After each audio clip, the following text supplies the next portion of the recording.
I call the order at 7 o'clock. Please stand for the pledge.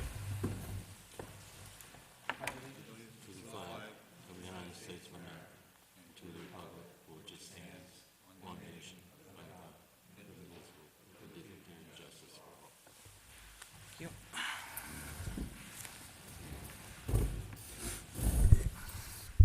All right, everybody's here.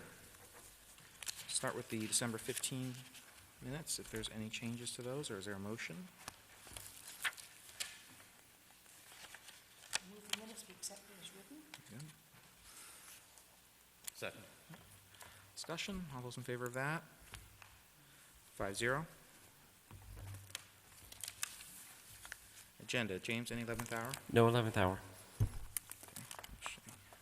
And any executive session? Okay.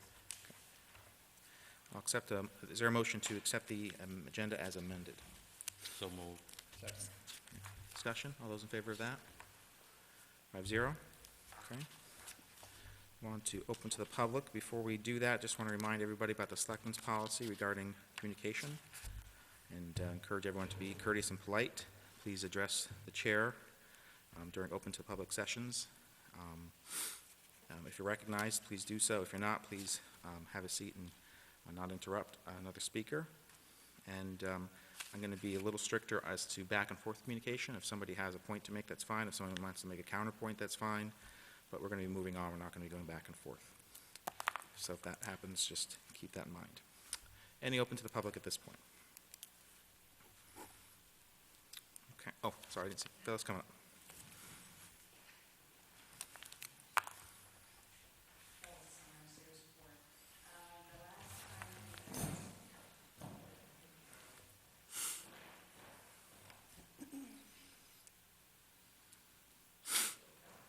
Thank you. At the last meeting, I asked the board to consider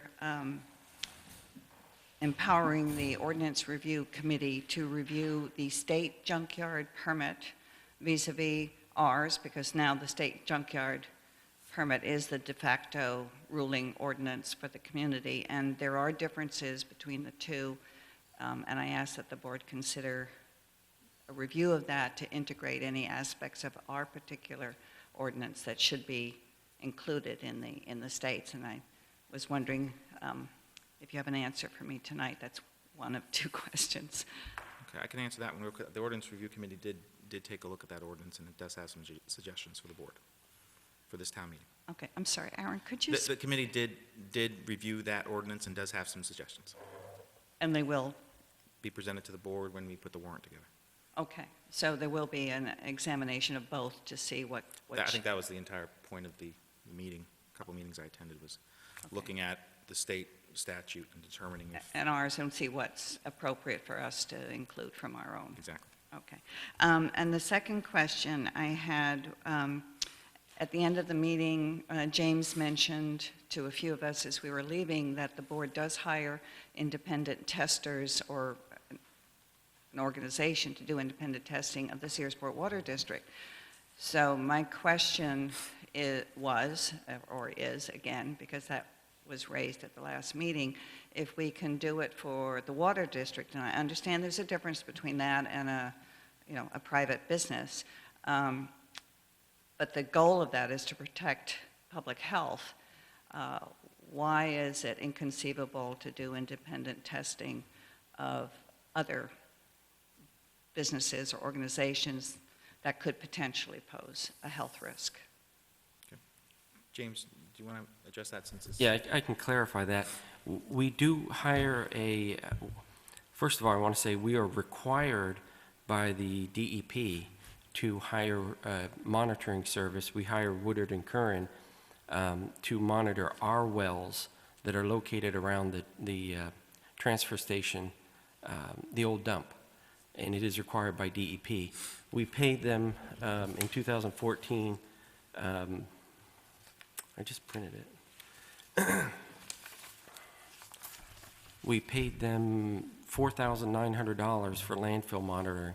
Actually, $1,000 of that was a leftover portion of the 2013 bill, $3,900. But that's actually required from the DEP as part of our permitting for having our cap on our old landfill. The DEP has just released us from that monitoring program because we've had so many years, it's been over 20 years that it's been capped, and we've had no contamination. So they've actually just released us. We have to go through a process of shutting those wells down.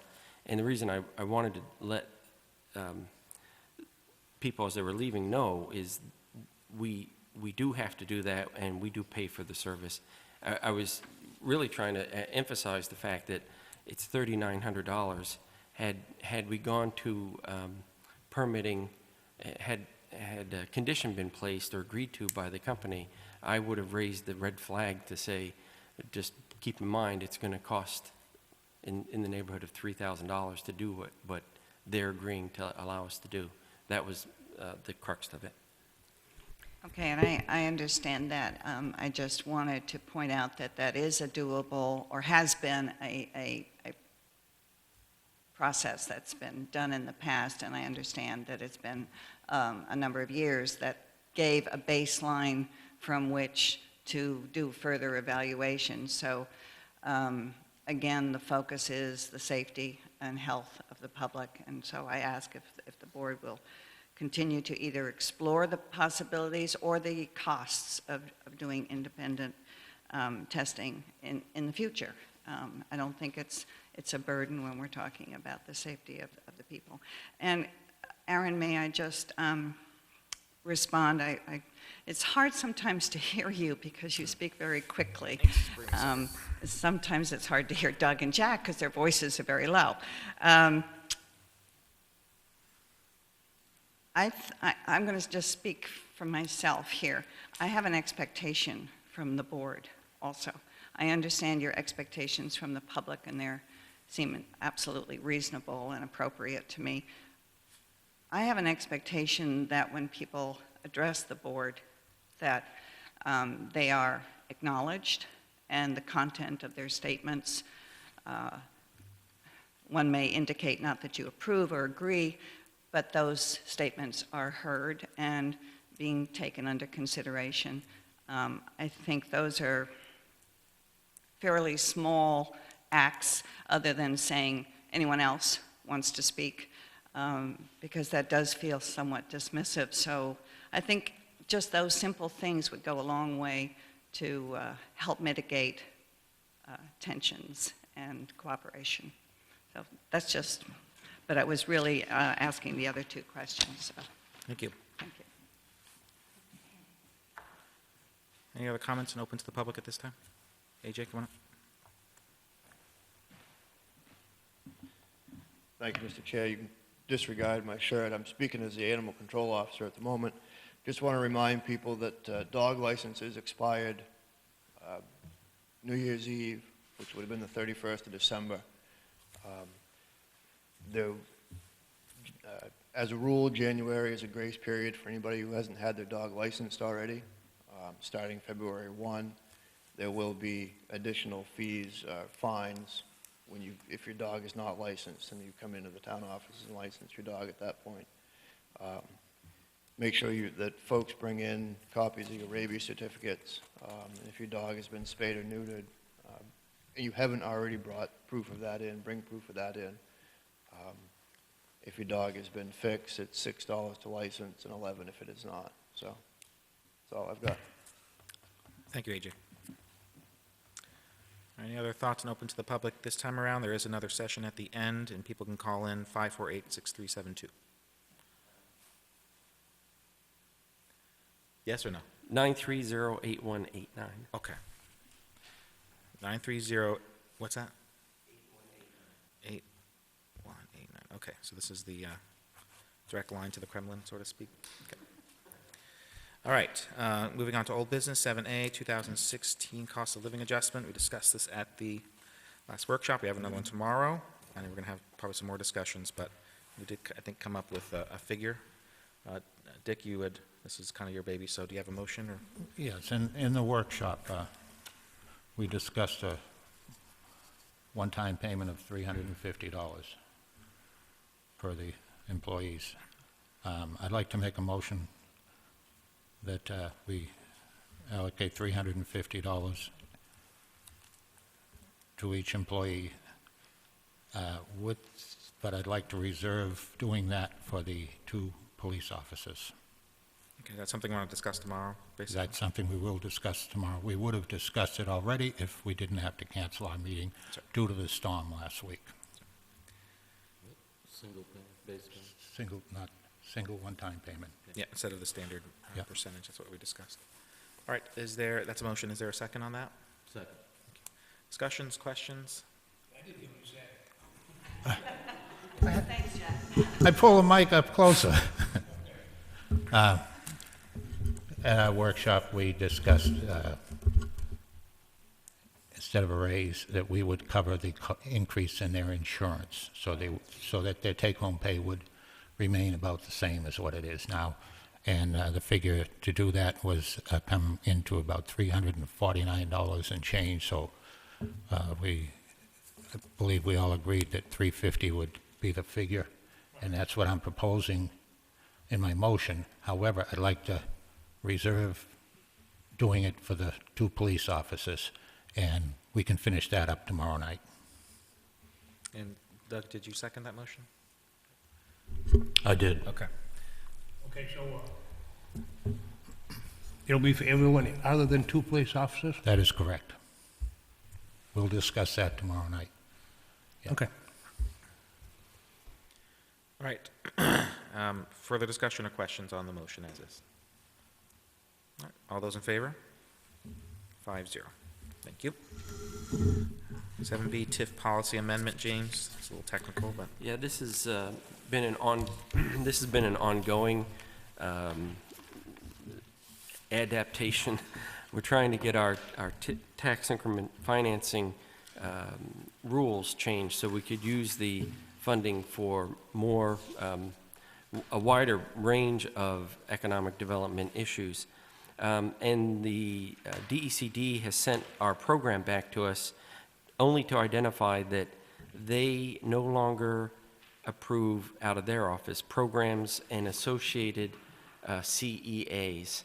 And CEAs,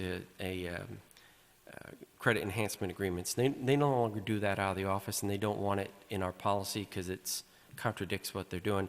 We're held up because we can't do this. This was actually mentioned by John Holden the last time he was here, but we didn't get the wording until a little while ago. We did do a revision on November 13th of 2014, and this is a minor cutout that has to come out of that. okay, so where in the attached policy is the change? I'm not really seeing it. The bottom, it's a strikeout, the Yeah. last line of the policy, and the last 3 words on that page, and the first one on the next. That's it. Is everyone else seeing this but me? I don't. What page you on, Jim? The first, second, or third page? The first page of the tax increment financing policy that I gave you, the very last line. I see it now. First it's- page, last 3 words. It's kind of high, it's, Oh, jeez, okay, right yeah. there. And there's a strike through, Got it. Programs and associated CEAs. CAs, got it, okay, cool. So is this a policy we need to do, like a policy change, so we need to do a first reading sort of thing? That's up to the board. I think it's corrective. It doesn't change anything except it conforms with the state DECD policy for what they're going to do in the future. If you left it in there, they're not going to approve our changes. And I if think you- it's an easy decision. It's I think an easy. It's technically a policy, so I think we'll just do things right. Unless the board objects, and just do this as a first reading and take it up at the next meeting. But yeah, it's pretty obvious what we need to do. I have a question. Yeah, go ahead. James, are you, you followed this from the beginning, are you convinced that we can use money for the revitalization, That's- Main Street revitalization? That was the main thrust of our change, was so that we could use some of that money gathered basically in the port for downtown. And revitalization's a big part of, and we're getting some feedback in our surveys that they want to see an improved downtown. That's exactly what this is aiming to do. In particular, the poles, would that cover that cost? That was included. Okay, thank you. Okay, is there a motion to table this as a first reading at this point? So moved. Second. Thank you. Dick and Doug. Questions, further discussion? We'll just take this up at our next regular meeting and probably approve it. Sure. All right, all those in favor? I didn't hear the motion. Oh, it's a motion to table. It's a motion to table. Table for, it's a policy, so we have to do a first reading. So it'll come up at the next meeting. All those in favor of that?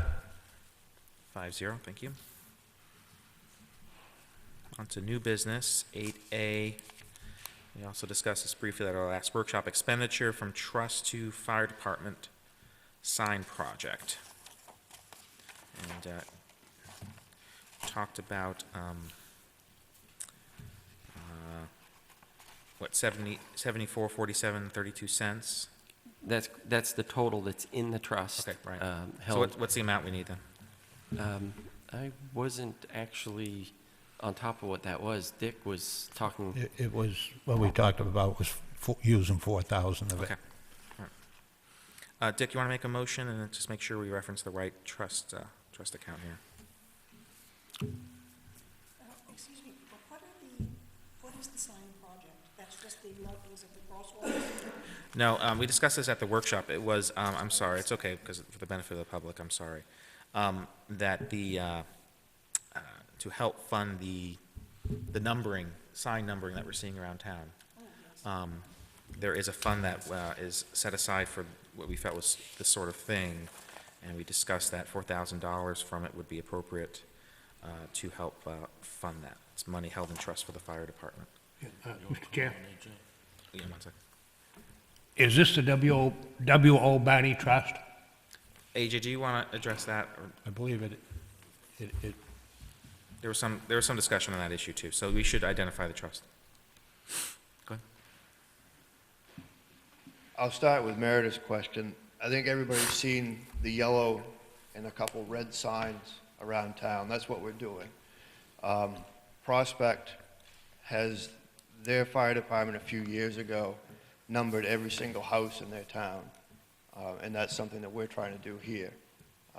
A lot of people don't have their houses numbered. A lot of people don't have their houses numbered to where we can see them from the road. And it's not only helping the fire department, it helps the ambulance service, the police department. You know, kind of one of the things that I had said at one of our meetings was, it's easy for us to find the house that's on fire, but it's kind of hard to find for the ambulance crew to find the house that has the person inside having a heart attack, or for the police department to find the house that somebody's inside being assaulted or robbed, or something to that effect. I know that in one of our meetings earlier this year through Barney Hose, we had voted to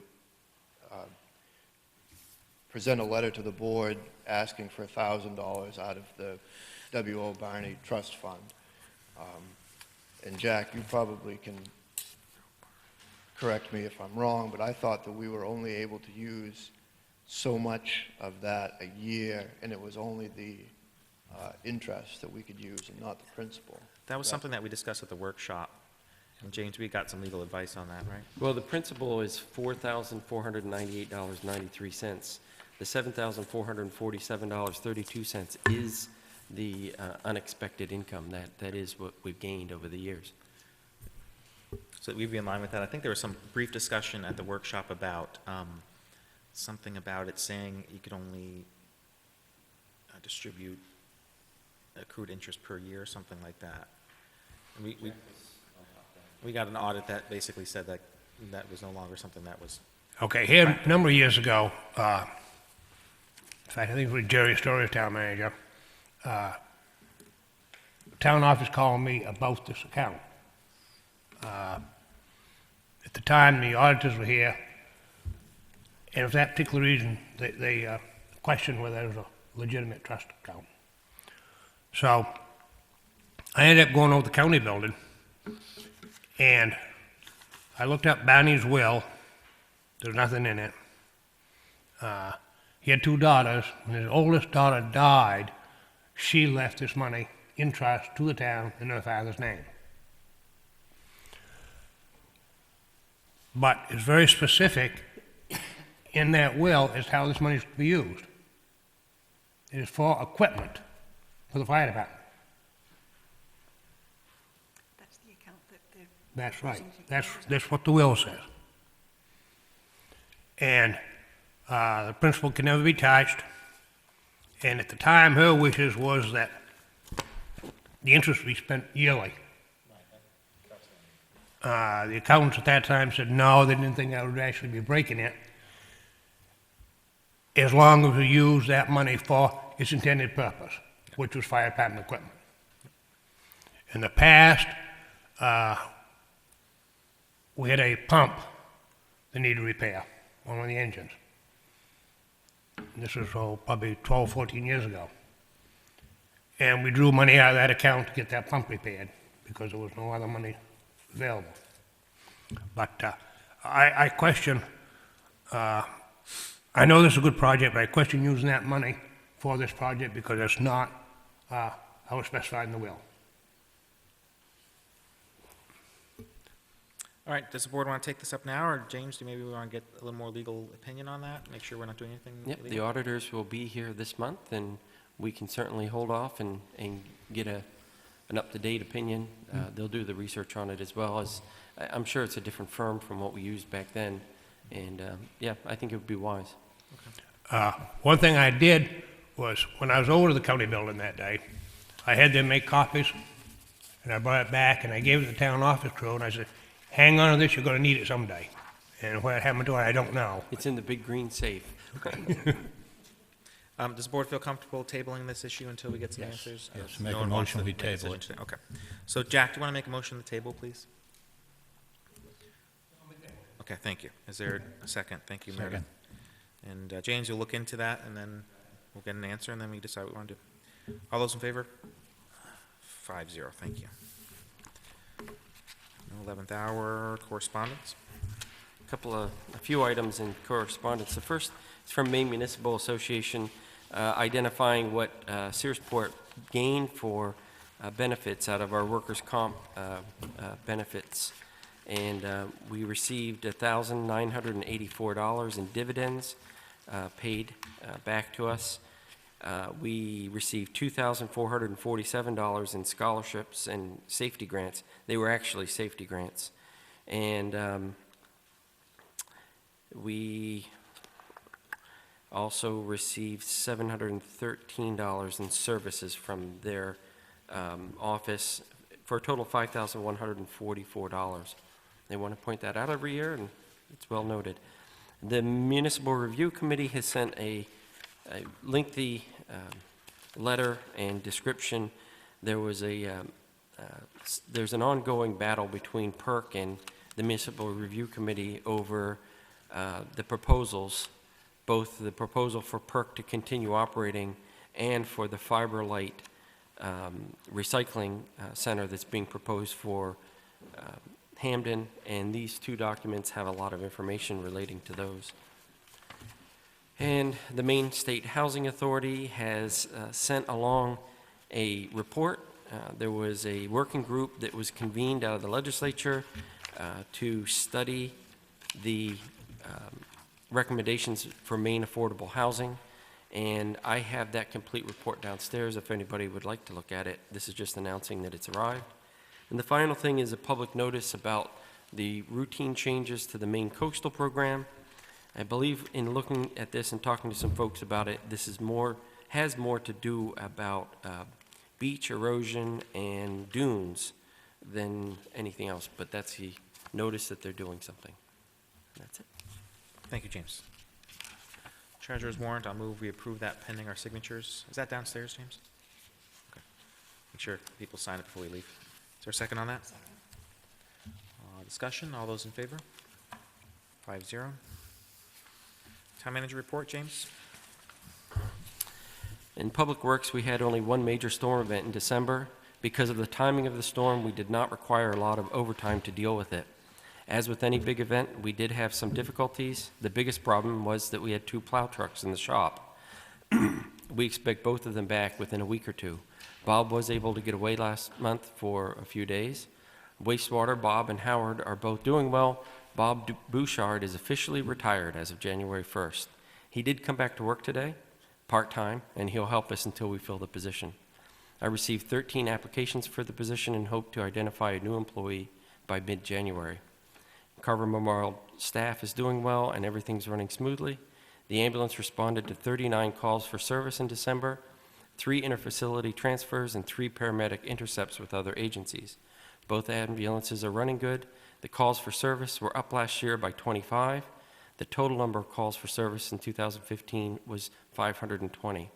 Interfacility transfers were up by 14 to 33, and it does appear that we've made our revenue projection for the year. The fire department responded to 9 calls for service and issued 21 burn permits. Code enforcement, Randy's been working with on recommendations for ordinance changes for the next town meeting. He continues to work with applicants on burning permits. He had to appear before the Board of Appeals to defend his position on a building permit issuance last month. The police department received 210 calls for service during the month of December. The chief attended the final right to know meeting in 2015, and he also attended the monthly meeting for the Maine Chiefs of Police.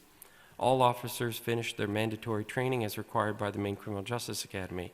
The 2009 Crown Victoria had to have brakes and rotors done in the month, and the 2013 SUV also had maintenance completed. At the end, all cruisers are up to date in service and running well. Both officers, Remillard, Mushroll, and the chief were off at some point last month. And it does look like they ended the year having 2,595 calls for service. In recreation, the basketball program is underway and running well. Carrie Cross helped coordinate the tree lighting ceremony, and that was well attended. In the town hall, the new counter's been installed and looks great. Everyone in the office has had a hand in closing out the year's books and developing the 2016 budget. They all did a great job.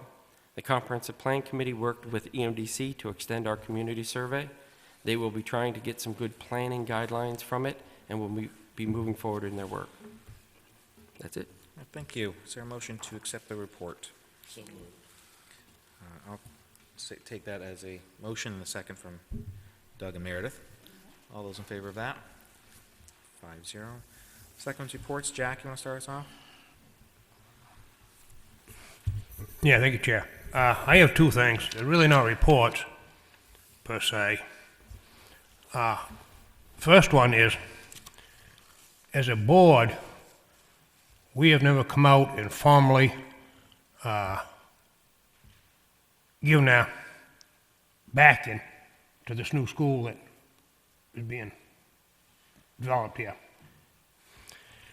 And I think we should, so I am requesting that be on our next agenda for discussion and action. Sure. We're talking about the magnet Right. program. I thought, maybe I'm wrong. James, did we do anything when the legislation was pending? We had something to do with that. No, I don't think there was anything formal, Yeah. and it could be helpful. Okay, great. Yeah, next agenda. And the second thing, quite a number of years now, we've had gateway signs. And those signs say that our maritime heritage is going to be used to plot the town's future course. I think it's time to put those words to work and actually make them come true. So what I'm proposing is that we sponsor a Maritime Heritage Day or weekend, one that will more or less honor our heritage and also promote our maritime future. There's a lot of resources out there available to us, so I think we could do it very easily without having to take out a mortgage on the farm. So I am requesting that also be on our next agenda for discussion and hopefully positive action. Thank you. That sounds good. Meredith. I just wanted to thank Phyllis for her comments, and also to revisit the the testing thing, that's been voted on and put to bed, so there's nothing more to discuss there.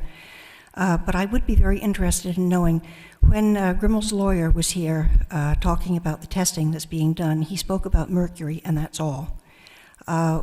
We don't know, and I don't know how we go about finding out what they are testing for. If we look at the reports from Portsmouth that showed that there was a great array of contaminants being dumped into the river there, if we're only testing for mercury here, I think that we're missing the boat, because there could also be lead and PCBs and other things that were present in New Hampshire that may be going into our bay here, and if it's not even being tested for, I think that as officers of the town, we have a responsibility to the safety of the town and the health of the bay to look into that. Thank you. Just want to remind the board that we do have a workshop tomorrow at 6:30 downstairs, right? Okay, good. Hopefully, yeah, it's rescheduled since the storm, so make sure everyone knows about that. We should be able to finish the budget up at that point. Doug? I just want to comment on the comprehensive plan surveys. We got 194 return. I think that's the largest participation of any surveys that I'm aware of, certainly since I've been a selectman. There were a lot of points being made, but the big point was a lot of people complained about taxes, and I will repeat that the board does the budget, but the town has to approve it. People should go to town meeting. People should become part of the process. Because if it's, they have a right to lower the budget on specific issues, as we all know. In terms of Meredith's comment, I'd be interested in knowing exactly what they're testing. I'm not sure beyond mercury either. Do you know, James, or can you find out? I don't, but I made a note. I'll call the DEP for some information on it. I hope it's more comprehensive than that. Thank you. Sure. Dick? Doug, you just put a bug in my ear. Talking about taxes, we not only have the town taxes that make up our tax bill, but we've got the school, which is the big guy in the room, and it's a much greater percentage of the taxes that we pay each year. And we've also got the county. I'm on the county budget. Wasn't too long ago, back when I started on that we had 2 or 3 newspapers there, listening to what goes on and what we were discussing, and they reported on it. Last 2 years, nobody from the press has come to our county budget meeting. There were 3 people that I could say did not appear to be involved in any departments. They just sat in the back, young folks, and listened to what was going on. I think that's 2 more than we had the year before. True that the Waldo County budget is the smallest of the 3 budgets, but it is a portion of our tax bill. And the school is currently working on their budgets, and I have not been following them, but that's going to have a big impact on where we're going, especially where we're going through the reorganization. So I just want to bring that point out, because it seems like we get a large crowd coming in to talk about our taxes, and we hear it constantly about the town taxing them. The town does not play that large of a role.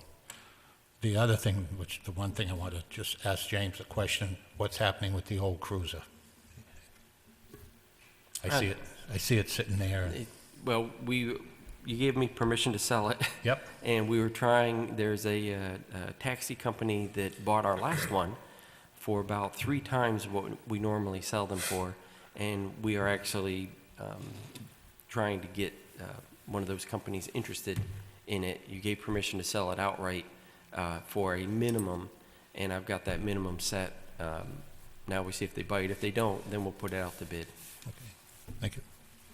Thank you, Dick. Could I just comment Dick, was interested in what you said about the budget county meetings. I never know when they're going to be held. Would you be good enough to put those on Radio Searsport? Because I know a number of people would probably like to attend. I think you're going to find it, I put in Radio Searsport when the school meetings, when the RS-20 board meets. They're meeting in Stockton, maybe tonight. I think their meetings conflict with ours. That's why I don't go to their meetings, because we have our own on the same night. And they have, well, as the old RS-20 was put together, they would break off with committee meetings before their board of directors meetings. So things are probably taking place tonight. I wasn't talking about the school board meetings. I was talking about the county budget. County budget, it goes once a year. We have changed from having it several nights a week where we can really sit down and go over every line item. The last 3 or 4 years, we have it on a Saturday morning, and about lunchtime, it's all over. And then we have the final meeting on a Friday night close to Thanksgiving. I do put it out. I do put it out in Radio Searsport, but if I think of it next year, I'll give you a call on it. Yeah. Don't hesitate to jog my brain about November. I'll put a note in my calendar for next year's. Okay, very good. Anything else, Dick? No, I just want to emphasize once again, not that many people show up for anything except the Searsport town meeting. That is the largest attendance. I'd like to see more attendance looking at these other budgets. Sometimes you feel like you're paddling a canoe up against the current when you're in there, and I've stated my case over there the last 2 years, and it wasn't appreciated by some, and it never hit the paper. We do not embrace everything that they put before us, and it's different. It's different. Thank you, Dick. All right, second open to the public, viewing public. James, is there any phone calls? All right, any thoughts, this other open to public before we go to executive session? Phyllis? Thank you. Just because of what Dick just mentioned, over the years, I have appealed to the town to consider aligning our budget with the school budget. And that would mean changing the dates of the voting, one way or the other. It just, to me, makes much more sense that we know what the expectations are from one when we're budgeting our own lines.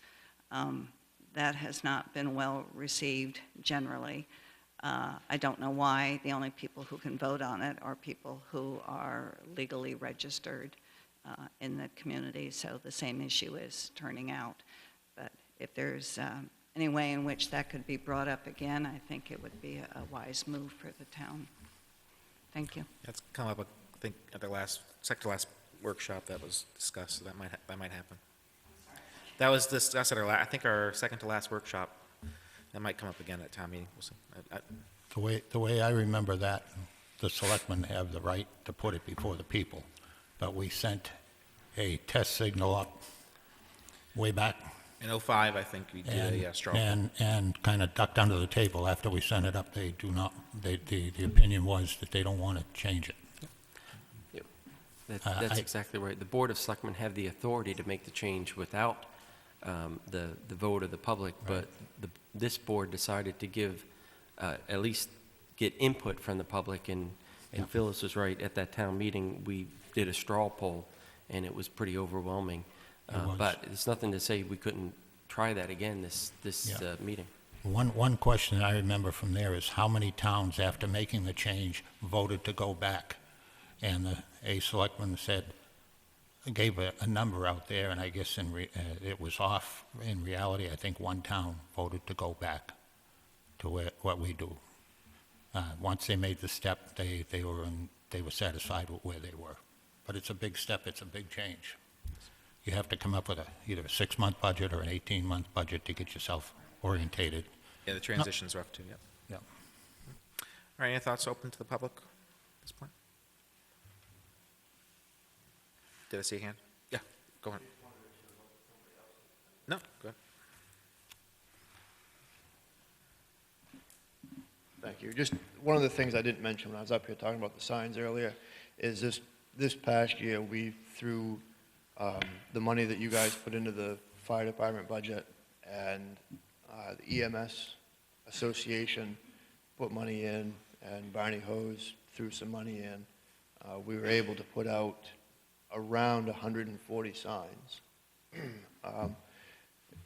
Some people asked, well, how come there's big gaps?